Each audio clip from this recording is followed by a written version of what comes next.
1 Pierre, chapitre 2.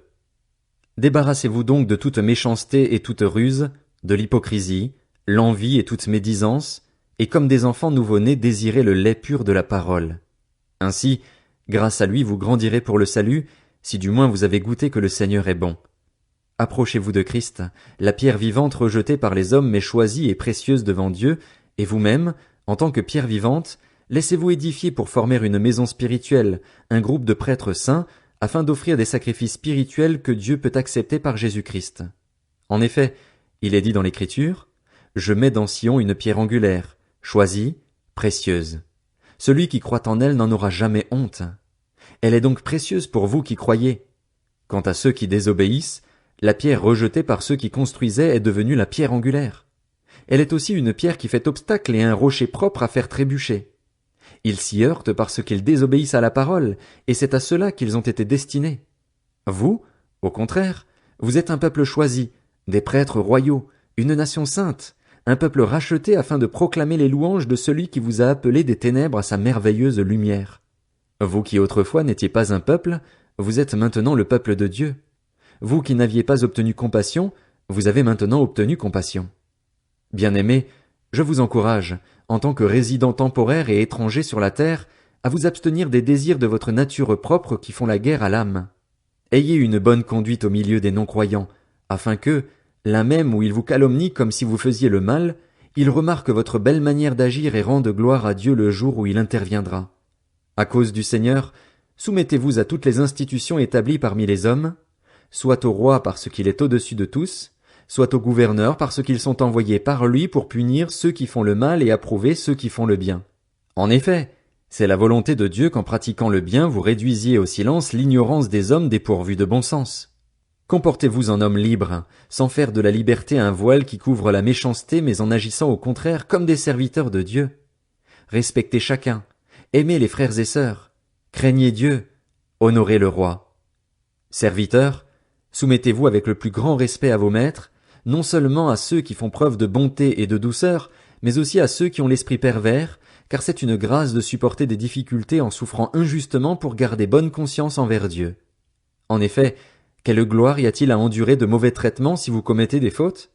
Mais si vous endurez la souffrance alors que vous faites ce qui est bien, c'est une grâce aux yeux de Dieu. De fait, c'est à cela que vous avez été appelés, parce que Christ aussi a souffert pour nous, vous laissant un exemple afin que vous suiviez ses traces, lui qui n'a pas commis de péché et dans la bouche duquel on n'a pas trouvé de tromperie, lui qui insultait ne rendait pas l'insulte, maltraitait ne faisait pas de menaces mais s'en remettait à celui qui juge justement, lui qui a lui-même porté nos péchés dans son corps à la croix afin que, libérés du péché, nous vivions pour la justice. C'est par ces blessures que vous avez été guéris. Vous étiez en effet comme des brebis égarées, mais maintenant vous êtes retournés vers le berger et le protecteur de votre âme. 1 Pierre, chapitre 3. Vous de même, femmes, soumettez-vous à votre mari. Ainsi, ceux qui refusent de croire à la parole pourront être gagnés sans parole par la conduite de leurs femmes, en observant votre manière de vivre pure et respectueuse, que votre parure ne soit pas une parure extérieure, cheveux tressés, ornements d'or ou vêtements élégants, mais plutôt celle intérieure et cachée du cœur, la pureté incorruptible d'un esprit doux et paisible, qui est une grande valeur devant Dieu. C'est ainsi que les femmes saintes qui espéraient en Dieu se paraient autrefois. Elles se soumettaient à leur mari comme Sarah, qui a obéi à Abraham en l'appelant son Seigneur. Vous êtes devenues ses filles en faisant ce qui est bien, sans vous laisser troubler par aucune crainte. Marie, vivez de même en montrant de la compréhension à votre femme, en tenant compte de sa nature plus délicate. Montrez-lui de l'estime, car elle doit hériter avec vous de la grâce de la vie. Agissez ainsi afin que rien ne fasse obstacle à vos prières. Enfin, ayez tous les mêmes pensées et les mêmes sentiments, soyez pleins d'amour fraternel, de compassion, de bienveillance. Ne rendez pas le mal pour le mal, ni l'insulte pour l'insulte. Bénissez au contraire. Vous le savez, c'est à cela que vous avez été appelés afin d'hériter de la bénédiction. Si quelqu'un, en effet, veut aimer la vie et voir des jours heureux, qu'il préserve sa langue du mal et ses lèvres des paroles trompeuses, qu'il se détourne du mal et fasse le bien, qu'il recherche la paix et la poursuive, car les yeux du Seigneur sont sur les justes et ses oreilles sont attentives à leurs prières, mais il se tourne contre ceux qui font le mal. Qui vous fera du mal, si vous avez pour modèle ce qui est bien? D'ailleurs, Même si vous deviez souffrir pour la justice, vous seriez heureux. N'ayez d'eux aucune crainte et ne soyez pas troublés, mais respectez dans votre cœur la sainteté de Dieu le Seigneur. Soyez toujours prêts à défendre l'espérance qui est en vous, devant tous ceux qui vous en demandent raison, mais faites-le avec douceur et respect, en gardant une bonne conscience, afin que là même où ils vous calomnient comme si vous faisiez le mal, ceux qui critiquent votre bonne conduite en Christ soient couverts de honte. En effet, il vaut mieux souffrir, si telle est la volonté de Dieu, en faisant le bien qu'en faisant le mal. Christ aussi a souffert, et ce une fois pour toutes, pour les péchés. Lui le juste, il a souffert pour des injustes afin de vous conduire à Dieu. Il a souffert une mort humaine, mais il a été rendu à la vie par l'Esprit. C'est alors aussi qu'il est allé faire une proclamation aux esprits en prison, ceux-là même qui avaient été rebelles autrefois, lorsque la patience de Dieu se prolongeait à l'époque de Noé, pendant la construction de l'arche. Un petit nombre de personnes, à savoir 8, sont entrés dans ce bateau et ont été sauvés à travers l'eau. C'était une figure, nous aussi maintenant, nous sommes sauvés par un baptême qui ne consiste pas dans la purification d'une impureté physique, mais dans l'engagement d'une bonne conscience envers Dieu. Il nous sauve à travers la résurrection de Jésus-Christ qui est monté au ciel, a reçu la soumission des anges, des autorités et des puissances et se trouve à la droite de Dieu. 1 Pierre, chapitre 4. Ainsi donc, puisque Christ a souffert pour nous dans son corps, vous aussi armez-vous de la même pensée. Celui qui a souffert dans son corps en a fini avec le péché afin de ne plus vivre en suivant les désirs des hommes, mais la volonté de Dieu, pendant le temps qu'il lui reste à vivre ici-bas. C'est déjà bien suffisant d'avoir par le passé accompli la volonté des non-croyants en marchant dans les désordres, les convoitises, l'ivrognerie, les orgies et autres beuveries ainsi que dans les idolâtries criminelles.